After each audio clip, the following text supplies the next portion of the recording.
হযরত আব্বাস রাদিয়াল্লাহু তাআলা আনহু তিনি বর্ণনা করেন, একদা কোনো একদিন আমি স্বপ্নের ভিতরে দেখছিলাম, আমি যেন খৌফের ভিতরে দেখছিলাম, আমি ঘুমের ভিতরে ছিলাম, আমি আবু লাহাবকে দেখতে পেয়েছিলাম, আবু লাহাবকে আমি স্বপ্নে দেখছিলাম।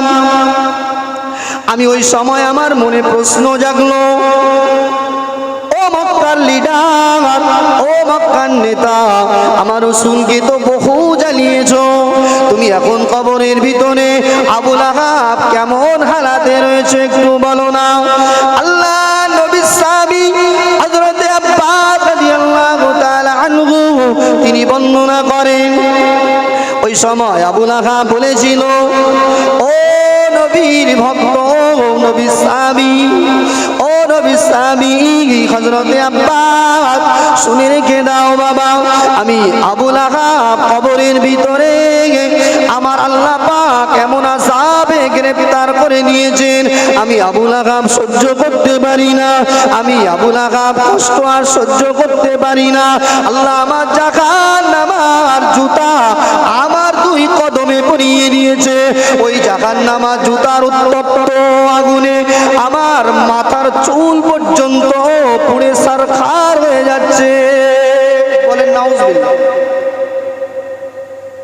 বললো তারপরে বললো, আব্বা তুমি শুনে রেখে দাও, আমি তোমাকে জানিয়ে দিই, তবে একটা খুশির খবর হলো, আমি আবু লাহাব সোমবারের দিবসে ইয়াউমুল ইসনাইনি, সোমবারের দিবসে আল্লাহ তরফ থেকে আমার এই শাহাদাত আঙ্গুল দিয়ে আল্লাহ আমাকে একটা ঠান্ডা পানি খাওয়ায়, ওই ঠান্ডা পানি পান করার কারণে আমি আবু লাহাব একটু স্বস্তি পাই। বলুন সুবহানাল্লাহ। আল্লাহ নবী সাহাবী আব্বাস রাদিয়াল্লাহু আনহু জিজ্ঞাসা করেন, ও আল্লাহ নবীর দুশমন আবু লাহাব, তুমি বলো না তোমার আঙ্গুল দিয়ে ওই ঠান্ডা পানি বার হওয়ার কারণটা আমাকে একটু বলো না। আবু লাহাব ওই সময় বলেছিলেন, ও আল্লাহ নবী সাহাবী আব্বাস শুনে রেখে দাও, আমি একদিন আল্লাহ রাসূল সাল্লাল্লাহু আলাইহি ওয়াসাল্লাম যে দিনেতে রবিউল আউয়াল মাসের 12 তারিখে সুবহে সাদিকের সময় আল্লাহ পাক নবীকে দুনিয়ায় প্রেরণ করিয়েছিলেন, আর ওই সময় আমার একটা দাসী আমাকে খবর দিয়েছিল, ও চাচা যান, আপনার ভাতিজা মুহাম্মদ, আপনার ভাতিজা আব্দুল্লাহ, ওই আব্দুল্লাহ মারা গিয়েছে, ও আব্দুল্লাহর স্ত্রীর গর্ভে একটা সন্তান এসেছে, ওই সন্তানটা আজ দুনিয়ার জমিনে ভূমিষ্ঠ হয়েছে। বলুন সুবহানাল্লাহ। ও নবী সাহাবী আব্বাস এ ঘোষণা যখন সুহাইবী আমাকে দিয়েছিল, আমি ওই সময় আবু লাহাব এই আঙ্গুলি ইশারা করে বলেছিলাম, ও সুহাইবিয়া তোমাকে আর দাসত্ব করতে হবে না, তুমি আর আমার দাসী বেনে থাকবে না, আমি আমার এই ভাইপো হওয়ার সংবাদটা তুমি আমাকে দিলে, এই কারণে আমি তোমাকে আজাদ করে দিলাম। বলুন সুবহানাল্লাহ।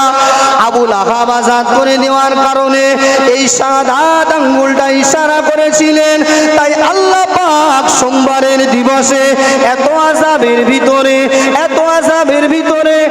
আযাবের ভিতরে আবু লাহাবকে রাখলেও সোমবারের দিবসে নবী আগমনীর সংবাদটা দেওয়ার কারণে আল্লাহ পাক তার আঙ্গুল দিয়ে ঠান্ডা পানি মিষ্টি পানি বার করে দেন। বলুন সুবহানাল্লাহ। মুক্ত করে দিয়েছিল।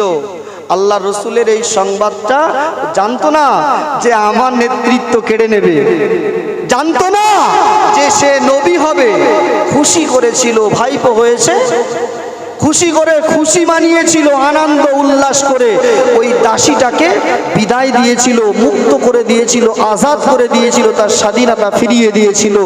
এই কারণে ইয়াউমুল ইসনাইনি এখনো সোমবারের দিবসে আবু লাহাবের মতো একজন ইসলামের রাসূলুল্লাহর আল্লাহর চিরশত্রু, তারপরেও তার কবরে যদি ঠান্ডা পানি ওঠে, আমি আপনি মুসলমান, আল্লাহ কি আমাদের দিতে পারেন না? একটু জোর করে বলেন, একটু জোরে করে বলেন, দিতে পারেন না? একটু তাকবীর দেন, নারায়ে তাকবীর। একটু ইমানদারের মতো তাকবীর দেন, নারায়ে তাকবীর। খুব সুন্দর হয়েছে, আর একবার বলেন নারায়ে তাকবীর। আল্লাহ রসুলের এই খুশি দিবস পালন করলে লাভ আছে না নাই? আছে। আবু লাহাবের যদি ঠান্ডা পানি আল্লাহ খাওয়ান, আমি আপনি ঈমান আনায়ন করে যদি আল্লাহ রসুলের ওই পূর্ণাঙ্গ জীবন বিধান মেনে নিতে পারি, আমাকে আপনাকে কি আল্লাহ পাক এই সুসংবাদ দিতে পারেন না? আর কি কি সুসংবাদ দেবেন? রাসূল করিম সাল্লাল্লাহু আলাইহি ওয়াসাল্লাম তিনি ধরার ধরণীতে যেদিন এসেছিলেন, আল্লাহ রাসূল সাল্লাল্লাহু আলাইহি ওয়াসাল্লাম শিশু নবী আম্মাজান হালিমা নিতে এসেছে। তিনি বড় কুণ্ঠাবোধ করছে, পিতাহারা সন্তানকে নেব, কিভাবে লালিত পালিত করব। আম্মাজান আমিনা ওই সময় বলেছিলেন, ও বুবুজান হালিমা, আপনি চিন্তা করবেন না, আমার এই সন্তান পেটে আসার পর থেকে আমি ওর বিষয়ে চিন্তা করি না। আল্লাহ পাক স্বয়ং আমার শিশু মুহাম্মাদের দায়িত্ব নিয়েছে, বলুন সুবহানাল্লাহ। স্বয়ং শিশু মুহাম্মাদের দায়িত্ব আল্লাহ নিজেই নিয়েছেন। তাম দুনিয়ার মানুষ যদি আমরা সকলেই কাফেররা এক হয়ে রসুলের বিরোধিতা করে, ইসলামের বাতি লিভাতে পারবে না, আরো আল্লাহ উঁচু করে দেবেন, বলুন সুবহানাল্লাহ। তবে ক্ষতিটা হবে আমাদের। আর রাসূল করিম তিনি কেমন পবিত্র ছিলেন শিশু থেকে, আর আমরা কেমন পবিত্র। প্রথমে যখন আল্লাহ রসুল আম্মাজান আমিনার গৃহে আসলেন, আসার পর থেকে নিয়ে রাসূল করিম সাল্লাল্লাহু আলাইহি ওয়াসাল্লামের আম্মাজানের, আমাদের গ্রামে সচরাচর এখন হসপিটালে নিয়ে যাই আমরা সবাই, আগেকার সময় ধরণী ছিল, ধরণী আমরা বলতাম ধরণীকে ডাকা হতো। কিন্তু আল্লাহ রসুলের ধরণী কে ছিলেন জানেন? ওয়াজ আপনাদের জানা, তারপরেও নামটা জিজ্ঞাসা করছি আপনার ব্রেনের ভিতরে, মগজের ভিতরে ঢোকানোর জন্য। আল্লাহ পাক এমন দুইজন মহিলাকে পাঠিয়েছিলেন, ওই দুইজন মহিলা কোনোদিন কখনো কোনো পুরুষের গায়ে স্পর্শ করেননি, বলুন সুবহানাল্লাহ। একজন হলো আম্মাজান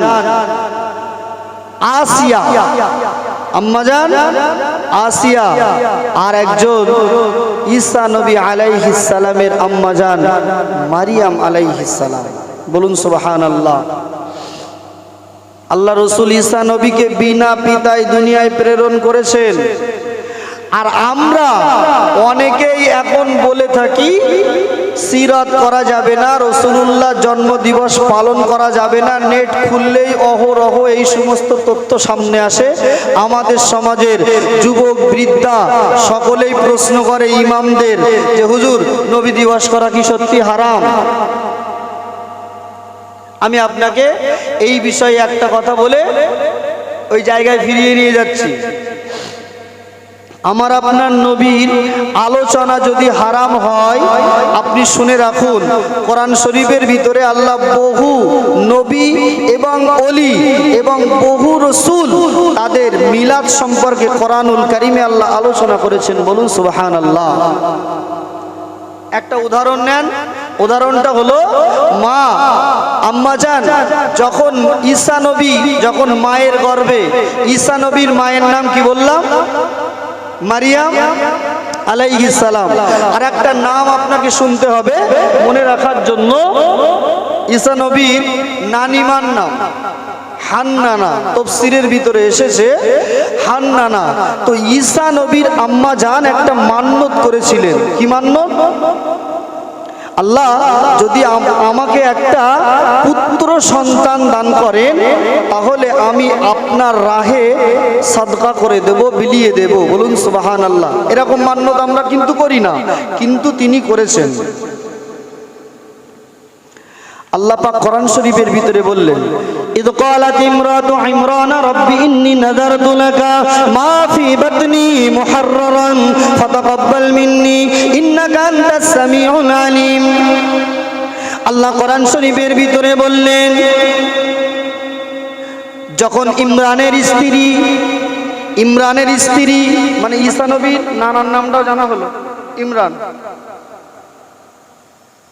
ইদ ক্বালাত ইমরাতু ইমরান রাব্বি ইন্নী নাযারতু লাকা, ইমরানের স্ত্রী যখন আল্লাহর কাছে মান্নত করেছিল, ও রব্বুল আলামিন আল্লাহ, মা ফি বাতনি মুহাররারান ফাতাকাব্বাল মিন্নী, আমার পেটে যে সন্তানটা রয়েছে, যদি পুত্র সন্তান আল্লাহ আপনি দেন, আপনার রাগে আমি বিলীন করে দেব, আমি আপনার রাগে আমার ওই সন্তানটা দিয়ে দেব। আল্লাহ এই দোয়াকে কবুল করে নিলেন, বলুন সুবহানাল্লাহ। ফাতাকাব্বাল মিন্নী ইন্নাকা আনতাস সামিউল আলিম। কিন্তু কবুল করে নিলেন, কিন্তু পুত্র সন্তান হলো না, হলো কন্যা সন্তান। আর তার কন্যা সন্তান হওয়ার পরে তিনি আবার আল্লাহর কাছে বললেন, আল্লাহ আমি আপনার কাছে চেয়েছিলাম একটা পুত্র সন্তান, আল্লাহ আপনি তো আমাকে একটা কন্যা সন্তান দিলেন। ও রব্বুল আলামিন আল্লাহ, কন্যা সন্তান নিজের ইজ্জত, নিজের আব্রুকে নিজে হেফাজত করতে অক্ষম, আল্লাহ কিভাবে তাকে আমি ছেড়ে দেব? ও রব্বুল আলামিন আল্লাহ, কিভাবে তাকে আমি ছেড়ে দেব? আর ওই সময় আল্লাহ ওহী নাজিল করে বলেছিলেন, ও ইমরানের স্ত্রী হান্নানা, তুমি শুনে রেখে দাও, আমি আল্লাহ পাক জানিয়ে দিলাম, আমার কুদরত তুমি বুঝবে না, তুমি অবশ্যই ওই কন্যা সন্তানের নামটা সাম্মাইতুহা মারিয়াম, আমি আল্লাহ বলে দিলাম ওর নামটা তুমি মারিয়াম রেখে দাও। বলুন সুবহানাল্লাহ। মারিয়াম রাখো, পরে ব্যবস্থা আমি আল্লাহ পাক করব। যখন স্ত্রী যখন দোয়া করছে, ইমরানের স্ত্রী, আল্লাহ পাক, আল্লাহ আপনার কাছে চেয়েছিলাম একটা পুত্র সন্তান, আপনি দিলেন কন্যা সন্তান। আচ্ছা, এই যতটুকু বলেছি কোরআন শরীফ পড়ে পড়েছি তো। এই যে কোরআনের আয়াতগুলো আপনারা শুনলেন, তাই এটা কি সওয়াব হয়েছে? সওয়াব হয়েছে? প্রত্যেকটা অক্ষরে 10টা করি, আহাদা আশারা। তারপরে প্রত্যেকটা ওই সওয়াবগুলো যদি আপনি মানার নিয়ত করে শোনেন, আল্লাহ পাক আরো শত গুণ ওই সওয়াব বৃদ্ধি করে দেন। বলুন সুবহানাল্লাহ। এবার আমি আপনাকে আরেকটা প্রশ্ন করি, ঈসা নবীর মায়ের মিলাদ আল্লাহ কোরআন শরীফে আলোচনা করলেন, ঈসা নবীর মা মারিয়ামের সম্মান বেশি না আমার আপনার নবীর সম্মান বেশি? একটু জবাব দেন। আমার আপনার নবীর সম্মান বেশি না আম্মাজান মারিয়ামের সম্মান বেশি? তাকে আমি ছোট করছি না, কিন্তু দুটো যদি পাল্লায় ওজন করা হয়, আসমান আর জমিন না? রসুল না হলে কিছু সৃষ্টি তো আল্লাহ করতেন না, তাহলে আম্মাজান মারিয়ামও তাহলে এটা তো আম্মাজান মারিয়ামের মিলাদ আলোচনা করছেন তো আল্লাহ, জন্ম বৃত্তান্ত। আর আমরা কি বলি? রসুলুল্লাহ জন্ম দিবস পালন করো বললি দুই একজন নাক ছিটকায়, হারাম। অথচ নিজের ছেলের জন্মদিবসটা ফাইন করে পালন করছে। ছেলের জন্মদিবস পালন করা হারাম, আর রসুলের জন্মদিবস পালন করা এটা হলো জায়েজ এবং সওয়াবের কাজ। বলুন সুবহানাল্লাহ। কেন হারাম? ওটা হারাম আর এটা জায়েজ হলো কিভাবে? এইবার শোনেন, ওটা হারাম আর এটা জায়েজ হলো কিভাবে? প্রশ্ন ওঠে না? কথা বলেন না কেন? মনে মনে হয়তো হুজুর আল্লাহর রসুলের জন্মদিবস পালন করা যাবে, আর আমার সন্তানের জন্মদিবস পালন করলে আবার হারাম বলবা? তাই আর একটা ধাপ আপনাকে এগিয়ে নিয়ে বলতে হবে, আমার আপনার নবী যখন সামনে দাঁড়িয়ে রয়েছে আর একজন কাফের, ভালো করে মন দিয়ে না শুনলে বুঝবেন না। আমি একটা ভাইটাল পয়েন্ট আপনাকে বোঝাচ্ছি, নবী দিবস করা যাবে না যাবে না। আবু জেহেল সামনে দাঁড়িয়ে, আবু জেহেল বলল, মুহাম্মদ, ও আমার ভাইপো মুহাম্মদ, তুমি বলো না, তুমি তো নবী দাবি করো, আমি এই হাত মুঠা মেরে রেখেছি, আমার হাতের ভিতরে কি রয়েছে তুমি কি বলতে পারবে? আল্লাহ নবী আমার বললেন, ও চাচা, যদি আমি বলতে পারি তাহলে কি উপহার আমার দেবেন? আপনি কি আমাকে নবী বলে স্বীকার করবেন? চাচা বলল, হ্যাঁ, আমি তোমাকে নবী বলে মেনে নেব, তুমি বলো আমার হাতের ভিতরে কি রয়েছে। দয়ার নবীর কাছে হযরত জিবরাইল আমিন চট করে এসে বললেন, ও নবী, আপনি একটু ঘুরিয়ে বলুন না। ও চাচা আবু জাহেল, আমি বলবো না, তোমার হাতের ভিতরে কি রয়েছে সেই যদি বলে দেয় আমি কে? ও চাচা, তুমি বলো না, আবু লাহাব, তুমি কি কালেমা পড়ে মুসলমান হয়ে যাবে? আল্লাহ নবীকে শিখিয়ে দিলেন। আল্লাহ নবী বললেন, চাচা, আপনার হাতে কি রয়েছে আমি বলবো না, আপনার হাতের ওই বস্তুটা ও যদি বলে দেয় যে আমি কে, তাহলে কি আপনি ইসলাম কবুল করে মুসলমান হবেন? ওই সময় আবু জাহেল ওই সময় বলেছিল, ও মুহাম্মদ, যদি তুমি বলতে পারো আমি অবশ্যই মুসলমান হয়ে যাব। কিন্তু আল্লাহ নবী আল্লাহর কাছে দোয়া চেয়ে বললেন, ও রব্বুল আলামিন, আল্লাহ, আমার চাচা আমার পথের কাঁটা হয়ে দাঁড়িয়ে গিয়েছে, ওই চাচা আমার কঠিন পরীক্ষায় ফেলে দিয়েছে। আল্লাহ, ইজ্জত দেওয়ার মালিক আপনি, আল্লাহ ইজ্জত অর্জন করার মালিক আপনি, আল্লাহ। ও রব্বুল আলামিন, কুম বিইজনিল্লাহ, আল্লাহ আপনার হুকুমে আমার চাচার হাতের ভিতরে কি রয়েছে তার জবানটা খুলে দিন, আমার পরিচয়টা যেন সে বলে দিতে পারে।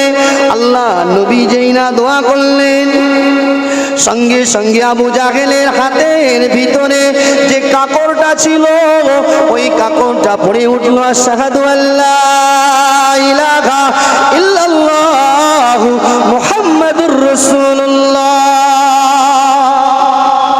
সাল্লাল্লাহু আলাইহি ওয়াসাল্লাম। এই ঘটনাটা বলার আমার উদ্দেশ্য ছিল না, এই ঘটনাটা বললাম আপনার ছেলে একদিন ট্রাই করব, যদি আমি হাতে একটা কিছু রেখে যদি বলতে পারে সেই দিন বলবো আপনার ছেলের জন্মদিবস পালন করা যায়। আপনি নবীর সঙ্গে এখানে কম্প্রোমাইজ করতে এসেছেন যে রসুলের জন্মদিবস পালন করা যাবে আর আমার ছেলের যাবে না। কেন যাবে না বুঝতে পারছেন? যদি না বুঝতে পারেন আর একটা কথা বলি। ওই সময় আবু জাহেল বলেছিল, ও মুহাম্মদ, আমি জানি না তুমি এত বড় জাদুকর, জানি না। আমি আবু জাহেল, আমি আমার হাতের ভিতরে কাপড় রেখেছিলাম, আমার কাপড়টাকেও তুমি জাদু করেছো। জোরে বলেন নাউজুবিল্লাহ। আল্লাহ রসুল জাদুকর ছিলেন না, আল্লাহ রসুল জাদুকর ছিলেন না, এটা হলো আল্লাহ রসুলের মুআজিজা। আর একটা কথা শোনেন, আল্লাহ কোরআন শরীফের ভিতরে বললেন, ওই আল্লাহ নবীর দুশমন আবু জাহেল এসে বলেছিল, ও ভাইপো মুহাম্মদ, আমি তোমার ইসলামের কালিমা পড়ে, কালিমায়ে শাহাদাত পড়ে আমি মুসলমান হয়ে যাব, আমি মুসলমান বেনে যাব, যদি তুমি একটিবার আমি যে কথাটা বলবো এই কথাটা যদি তুমি আমল করতে পারো, আমি বলবো, ও ভাইপো মুহাম্মদ, তুমি ওই আসমানের চাঁদকে দেখতে পাচ্ছ, ওই চাঁদটা যদি তুমি দ্বিখণ্ডিত করতে পারো তোমার আঙ্গুল দিয়ে জমিন থেকে, আমি অবশ্যই তোমার কালিমা পড়ে মুসলমান হব।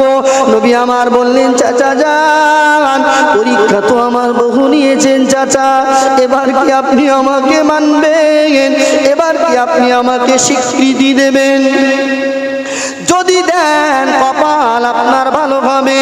আল্লাহ নবী ওই সময় আল্লাহর দরবারে দুহাত দিয়ে রোনাজারি করে, ও রব্বুল আলামিন, আল্লাহ আমার চাচা আমার পরীক্ষার জন্য আমাকে আমার দাঁড় করিয়েছে কাঠগড়ায়, আমি পরীক্ষার সম্মুখীন হয়ে গেছি, ও রব্বুল আলামিন, আল্লাহ আপনি আমাকে সাহায্য করুন। আল্লাহ পাক ওই সময় জানিয়ে দিলেন, ইকতারাবাতিস সাআতু ওয়া শাক্কাল কমার।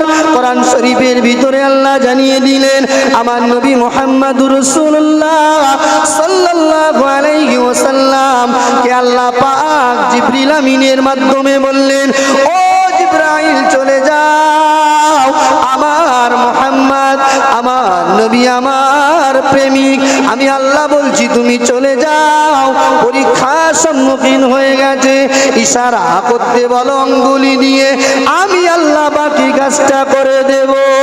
বলুন সুবহানাল্লাহ।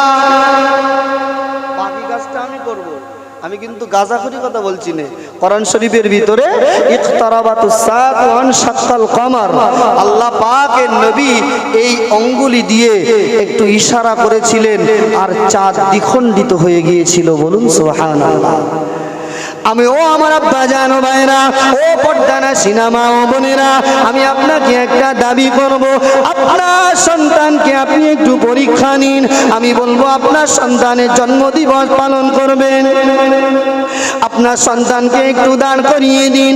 আপনার সন্তানের খালি হাতে দেব না, দা বটি কোরআন যা লাগে আপনি হাতে দিন, ধারালো অস্ত্র দান করুন আর বলুন, ও আমার কলিজার টুকরা সন্তান, তোমার জন্মদিবস পালন করব, আমার নবীর জন্মদিবস পালন করি। আমার নবী এই অঙ্গুলি ইশারা করে চাঁদকে দ্বিখণ্ডিত করে যে তোমার চাঁদ দ্বিখণ্ডিত করতে হবে না, তুমি এই ধারালো অস্ত্র দিয়ে তোমার 2 ফুট উপরে তুমি একটা ছোট কুঞ্চি কেটে দাও। পারবে? মনে হচ্ছে যেন ডাকওয়ালা সন্তানগুলো সবাই পাবে, যেরকম একটা ভাব আপনাদের। জন্মদিবস পালন করা, রসুলের জন্মদিবস পালন করা আর আমাদের সন্তানদের জন্মদিবস পালন করার পার্থক্য বুঝতে পারছেন? এই হাত যদি আপনার রসুলের মতো হয় পালন করেন, অসুবিধা নেই। তামাম পৃথিবীতে রসুলের মতো আদর্শে আদর্শিত রসুলের চেহারা মোবারক এই রকম কারোর সঙ্গে লা মিসলাহু, কারোর সাথে এই রকমের উপমাও দেওয়া যাবে না। বলুন সুবহানাল্লাহ। উপমাও দেওয়া যাবে না, যদি উপমাও দেন তাও গুনাহ হবে। আল্লাহ রসুল এইরকম ছিলেন। আমরা প্রশ্ন করি যে নবী দিবস পালন করছো, বেশিরভাগ যারা দাবিদার মনে করে আমরা হাদিসের অনুসারী ভাইরা মনে করে আমরা জন্মদিবস পালন করি, তাহলে তো ছেলের জন্মদিবস পালন করা জায়েজ। ও তো আমি তখন রাস্তার মাঝখানে এক কথায় বোঝাতে পারি না জন্মদিবস হারাম না হালাল, এক কথায় বলে দিলাম হারাম, মানলি মান, না মানলি খানে খারাপ যা। বুঝতে পারেননি? আমাদের সন্তান একটু পরীক্ষা করেন। আল্লাহ নবী আমার এক সময় যুদ্ধের ময়দানে যাবেন, রাসূল করিম সাল্লাল্লাহু আলাইহি ওয়াসাল্লামের একটু হাজাত পেয়েছেন, একটু প্রাকৃতিক ডাকে সাড়া দেবেন। আল্লাহ নবী আমার চলে গেলেন, সাহাবায়ে কেরামরা পানির ব্যবস্থা করে দিলেন। আল্লাহ নবী দূর প্রান্তে একটু চলে গেলেন। আল্লাহ নবী যেই না চলে গেলেন, আল্লাহ নবীর পায়খানা মোবারকটা জমিনে পড়তে না পড়তে জমিন তাকে নিশ্চিহ্ন করে দিয়েছিল। বলুন সুবহানাল্লাহ।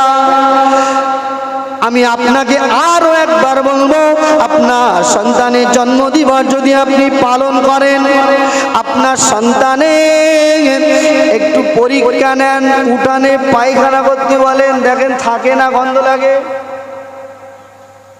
আল্লাহ রসুলের মিশকে আম্বার এই যে ঘামগুলো সাহাবায়ে কেরামরা বোতলের ভিতরে পুরে রাখতো, আর পার্বণের সময়, ঈদের সময় তারা সেই আল্লাহ রসুলের ঘামগুলো আতর হিসাবে ব্যবহার করতেন।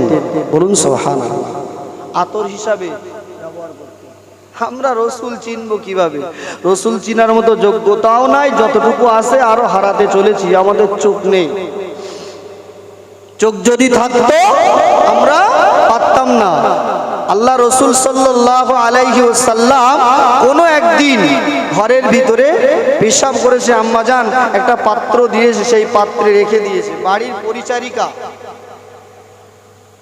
বাড়ির পরিচারিকা মানে বাড়ির কাজের লোক, এক কথায় যেটা বললে বোঝেন, কাজের লোক কাজে এসেছে, আম্মাজানের সেটা ফেলতে মনে নেই। আম্মাজান চট করে ঘরের ভিতরে চলে এলেন, সঙ্গে সঙ্গে জিজ্ঞাসা করলেন ওই পরিচারিকাকে, আমি এখানে এই পাত্রে একটা জিনিস রেখেছিলাম, সেই পাত্রটা কোথায়?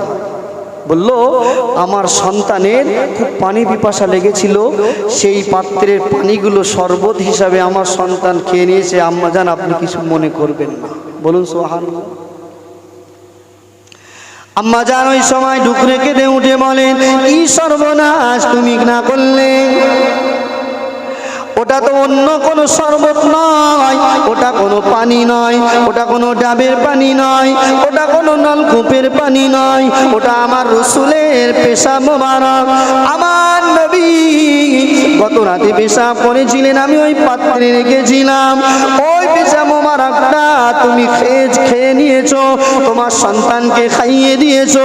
এ খবরটা রাসূলের দরবারে চলে গেল।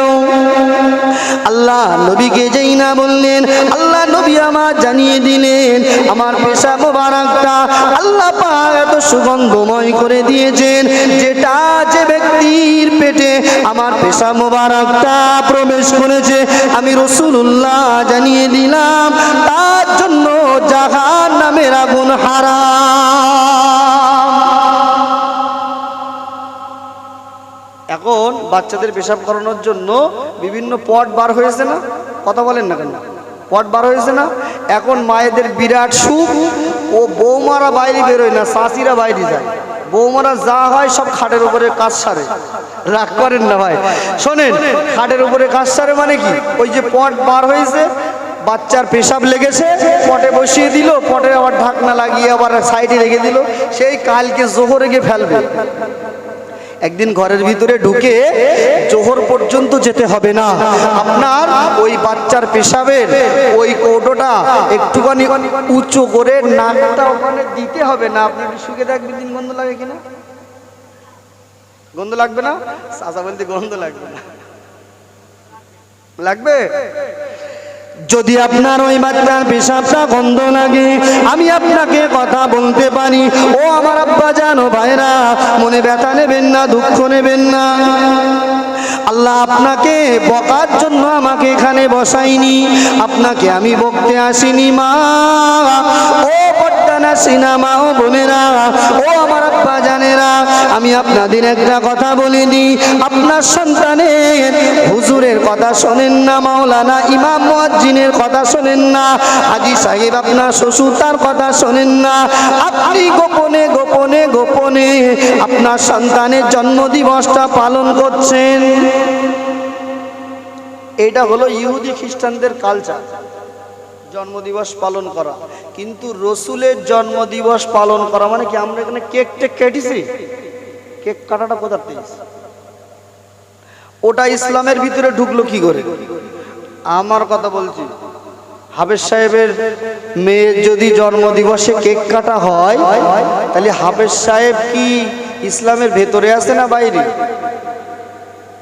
বাইরে যদি আপনারা বলেন, এইবার যদি আপনাদের বাড়ি হয় তাহলে আপনারা ভেতরে আছেন, আপনাদের বাড়ি হলি আপনারা ভেতরে, আর হাফেজ সাহেবের বাড়ি হলি হাফেজ সাহেবের ইসলামের বাইরে। এই জন্য রসুল কারীম, আমি যে হাদিসটা বলছিলাম ওই হাদিসটা বলে মৌলানা সাহেব সেখানে একটু তাকবীর দান দিন, নারায়ে তাকবীর, নারায়ে তাকবীর, নারায়ে তাকবীর। আমি আজকে বলেছি না, আমি সাবজেক্ট আজকে সত্যি আমার সাবজেক্ট নেই, সাবজেক্ট হারিয়ে ফেলিস। কেন? এটাও আল্লাহর রহমত, আর নাই এই কথাগুলো আদৌ চিন্তা করে আসিনি, বসেছি আল্লাহ বলার তৌফিক দিয়েছে তাই বলছি। আমার আপনার সন্তানদের যদি এই পরিণতি, এই পরিস্থিতি হয়, আমরা তাদের শেখাচ্ছি, সে তার সন্তানদের ওই রকম পরিস্থিতি পরিণতি করবে, আর আমরা কবরে শুয়ে শুয়ে সওয়াব পাওয়ার আশা করছি। লাস্ট একটা হাদিস বলবো, বক্তব্য ইতি করব। আমাদের প্রধান অতিথি তিনি আমাদের মাঝে এসে গিয়েছেন। নবী আমার জানিয়ে দিলেন, মান সালিমাল মুসলিমুনা মিন লিসানিহি ওয়া ইয়াদিহি। আল্লাহ নবী আমার বললেন, ও জগতের নারী পুরুষের দল, তোমরা শুনে রেখে দাও, আমি আল্লাহ নবী তোমাদেরকে জানিয়ে দিলাম, তোমরা নবী দিবস পালন করবে, তোমরা মাওলানাদের, হাফেজ কোরআনদের, আলেমে দ্বীনদের জামান থেকে কোরআন হাদিসের মূল্যবান বক্তৃতাগুলো শুনবে আর নবী দিবস পালন করবে।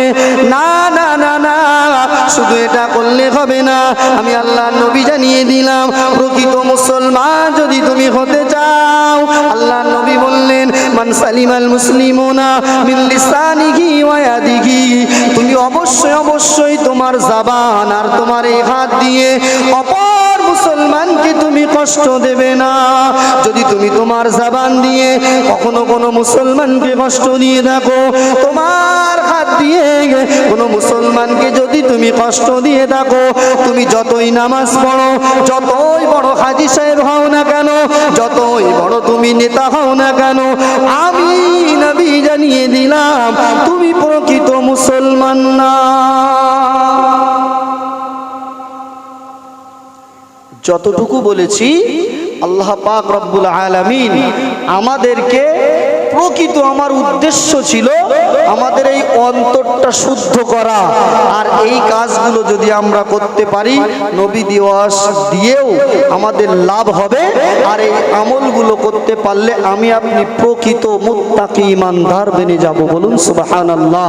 আর সময় নেব না, আমাদের মাঝে সেই দক্ষিণ 24 পরগনা থেকে জনাব হযরত মাওলানা শাহানুর সেলিম সাহেব তিনি এসেছেন, তার মূল্যবান ওয়াজ নসিহত আপনারা শুনবেন, আমিও শুনবো। আল্লাহ